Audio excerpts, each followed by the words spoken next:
dia, boa tarde, boa noite, sejam todos bem-vindos a mais um episódio do AliCast. Eu sou o Bruno Halbert, hoje estamos aqui para falar sobre um assunto que assusta muitos gestores de frota, mas que realmente pode ser muito mais simples do que parece, não é um monstro de 7 cabeças, né? Especificamente sobre as novas regras do MDF eletrônico, ou seja, Manifesto Eletrônico de Documentos Fiscais. Tive até que olhar na minha cola aqui para lembrar. E a ideia é que não é fazer uma coisa burocrática, chata, que não vai levar a lugar nenhum. A ideia aqui é explicar de forma rápida e direta, de forma simples, como que isso afeta o dia a dia das operações de transporte e distribuição. E para isso, estou aqui com o meu colega Marcos, que está sempre colado na operação dos nossos clientes, né? Então, Marcos, bem-vindo, meu amigo. Obrigado, Bruno. E olá aos nossos espectadores. Eu sou Marcos Moreira, gestor do setor técnico aqui da empresa, do setor operacional. E hoje a gente vai falar um pouco sobre esse MDFE, né? Que eu sempre lembro da cara dos gestores de frota quando a gente fala sobre isso, né? Aquela mistura de tédio, de medo. Mas a gente vai ver aqui que é só entender as regras que tudo fica muito simples. Dá para evitar muita dor de cabeça entendendo essas coisas simples, né? Com certeza. Então, Márcio, vou pedir para a gente começar do começo, né? Vamos partir do princípio. Tem gente que ainda confunde o MDF eletrônico com o CT eletrônico e a nota fiscal eletrônico. Porque são muitas letras ali, dá para confundir, né? CTE, NFE, MDFE. Então, consegue explicar para a gente rapidinho, resumidamente também, o que é o MDF eletrônico? Sim, bom, assim, basicamente o MDFE eletrônico, né, ele é essa cola. O que eu quero dizer com isso? Ele vai juntar todas as informações desses outros documentos, tanto da nota fiscal quanto do CT, em um local único. Mas para que isso, né? Para trazer mais transparência e mais rastreabilidade durante o trajeto da sua carga, né? Por quê? Porque hoje a NTT ela está muito mais rígida na fiscalização e com isso você não vai ter nenhuma surpresa depois.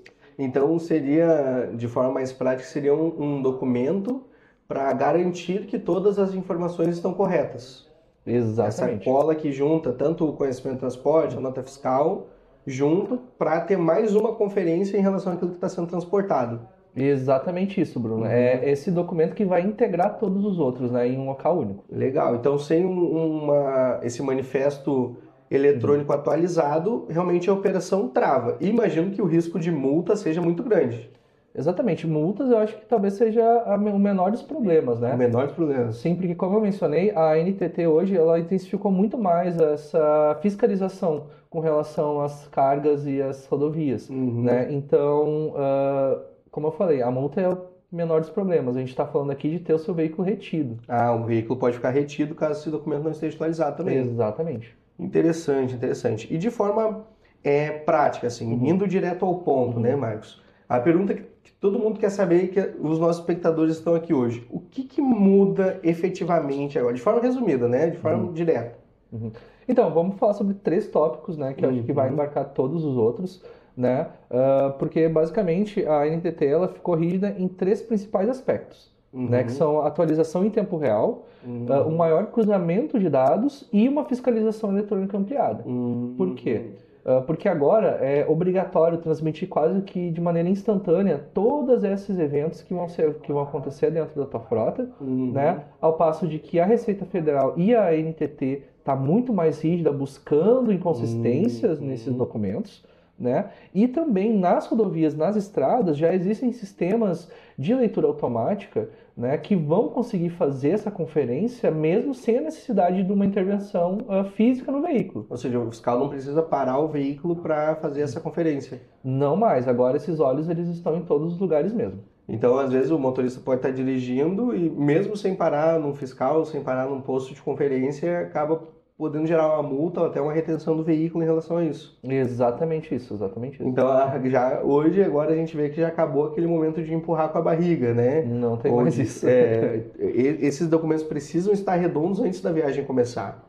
Sim, exatamente isso. Porque aqui a gente não está falando novamente de uma questão somente de multa. Multa é o que eu vou direto lá para multa, né? Exato. Só que pensa, o quanto é mais caro, né? Tu só ter uma multa ou tu ter toda a tua carga retida durante muito tempo. E provavelmente o caminhão fica retido e ainda vai levar uma multa, né? Exato, é uma junção de dois problemas, né? Uma multa e um atraso. É um prejuízo duplicado. Exatamente. E hoje, assim, como é que tu, vendo, né, na operação também, como que os gestores têm sentido essas mudanças, assim? Como é que isso tem acontecido dentro das operações que tu tem acompanhado aqui na Lisite? Essa rigidez agora da NTT, ela está trazendo uma maior responsabilidade pro gestor daquela frota. Por quê? Porque ele precisa garantir que todos esses documentos eletrônicos estejam consistentes e corretos antes da viagem acontecer. Então, além de cuidar o preço do combustível, além de cuidar o fracionamento da carga, ele ainda precisa garantir esses documentos eletrônicos. É mais uma responsabilidade. Exatamente. Então vai trazer muito mais responsabilidade de que o gestor já tem, né? Que a gente sabe que responsabilidade é o que não falta para o gestor de frota. Exatamente. Né? Assim como trazer mais capacitação para os motoristas dessa frota. Para os motoristas também. Para os motoristas, porque costumeiramente já acontecem, né, algumas conferências nos pontos fiscais com relação à sua carga. Só que agora, se o motorista não tiver por dentro dessa mesma página do DMDFE, ele não vai saber como atuar lá na hora e vai trazer muito mais prejuízo em relação de tempo. Porque esse não é um documento físico, né? Ele é só eletrônico, Isso. né? Então o motorista ele precisa estar ciente de como acessar, de como que o fiscal possa ver esse documento também.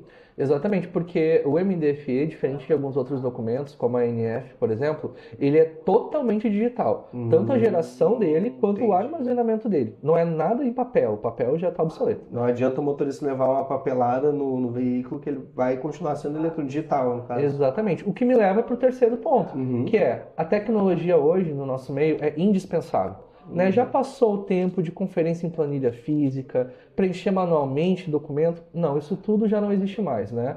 Então, o que a gente chega? Que quem não tiver um sistema que tem isso embarcado vai sofrer bastante com essa mudança. Vai sofrer prejuízo e provavelmente perda de tempo, né, na operação, que uma transportadora é crucial, assim. Com certeza. E um ponto muito importante até que é válido de ser ressaltado, né? Hoje a Lisite tem acompanhado isso de perto com alguns clientes, né? Então a gente está trazendo informações e orientações na prática, né? O Márcio até já conversamos internamente que ele já passou algumas orientações. Hoje o propósito da Lisite não é emitir esse documento, ou seja, nós não iremos emitir o MDF eletrônico no lugar do gestor, mas o que a gente consegue fazer é mostrar o caminho. Principalmente, né, conectar essa informação com os gestores de frota que ainda não tinham conhecimento dela. Então, para a nossa base de clientes, para os nossos clientes parceiros mesmo, essa informação já está bem disseminada, né? Já existe uma ciência muito grande do que precisa ser feito. Então, a gente sempre buscando avisar antes de poder gerar algum problema, né, Marcos? Exatamente, porque o nosso grande diferencial aqui é que nós estamos lado a lado com os clientes, justamente para trazer esse acompanhamento, para antecipar esses problemas, para ninguém ser pego de surpresa. Exatamente, exatamente. E até conversamos aqui internamente, o Marcos tem uma situação que aconteceu e eu pedi para ele, então vamos falar sobre isso lá no nosso Alicast, né? Então, Marcos, será que tu pode trazer, sem muitas informações, né? Como é que foi esse caso, o que aconteceu, como é que foi resolvido? Sim. Bom, por mais que essa resolução ela seja relativamente nova, né? Como a gente falou no início, os olhos agora eles estão em todos os lugares a todo tempo. Então, acho que o nosso caso mais recente foi de um cliente nosso que é uma transportadora de cargas, assim, fracionadas, normal, né? Que eles ficaram quase 24 horas com o veículo retido no posto fiscal por conta de uma inconsistência no MDFE que foi emitido errado. Né? Então, daí tu imagina, né? Era o motorista brabo lá, era o gestor de frota ligando. O cliente devia estar um dia, né? 24 horas de retido é muito tempo. Exatamente. Mas o ponto positivo desse cliente, né, é que depois de ele ter o treinamento, de ter justamente essa atenção sobre como fazer, ele conseguiu ajustar todos esses pontos no processo dele, eliminar esses gargalos. E o ponto principal aqui, ele não precisou de uma revolução tecnológica gigantesca na vida. Ele precisou somente de ter esse acompanhamento, de ser ensinado essas boas práticas e para ele abrir os olhos dele também e entender que, na verdade, é uma coisa mais simples do que parece. Então, mesmo que a gente não faça isso, o papel da Lisite que a Lisite teve nessa ocasião foi mostrar o caminho para esse gestor, né? Direcionar ele para o que precisava ter sido feito. Então, a partir de agora, claro, né? Antes de virar uma dor de cabeça, a gente já começou a agir para que todo mundo possa estar tranquilo. E realmente, acho que no final das contas, para uma operação de transporte e uma operação de distribuição, é disso que a gente está falando, né? Essa previsibilidade, essa diminuição de riscos, né? Diminuição de prejuízos. E, assim, Marcos, já nos direcionando, né, para o encerramento da nossa conversa aí, conseguimos ser bem assertivos e bem direto ao ponto. Queria te agradecer. Acho que ficou claro, né, para os nossos espectadores o que é esse manifesto eletrônico, sim, como que ele funciona e que não é um monstro de 7 cabeças, que eu falei, não é o bicho-papão do transporte. Com a informação clara e o acompanhamento certo, correto, é mais uma etapa da operação, que vai servir justamente para a segurança, muitas vezes, da transportadora, para a segurança até do motorista, né? Então, acaba se tornando uma operação muito mais fluida com esse suporte que a LSAT dá. Claro, Bruno, com certeza. E eu acho que o mais importante aqui é não deixar para a última hora, sabe? Verdade. Porque quem se prepara acaba saindo na frente e vai evitar muito prejuízo. É verdade. Deixar para a última hora é sempre um problema. Bom, acho que por hoje é isso, né, Marcos? Conseguimos ser bem diretos e bem assertivos. Então, se você deseja saber efetivamente como a LSAT pode ajudar a tua empresa a ter mais segurança, mais eficiência, né? Não vou prometer zero dor de cabeça, porque a imprevisibilidade é grande nesse nosso setor, né? Mas se você não quer ter dor de cabeça com um manifesto eletrônico, por exemplo, entre em contato com a gente. Você tem os nossos canais de comunicação, YouTube, Instagram, você tem o nosso site também, onde tem o nosso contato, e pode sempre vir até nós buscar informação, não tenha medo, pode nos contatar. Esse foi mais um Alicast. Tenha um bom dia, uma boa tarde, uma boa noite e até o próximo. Tchau!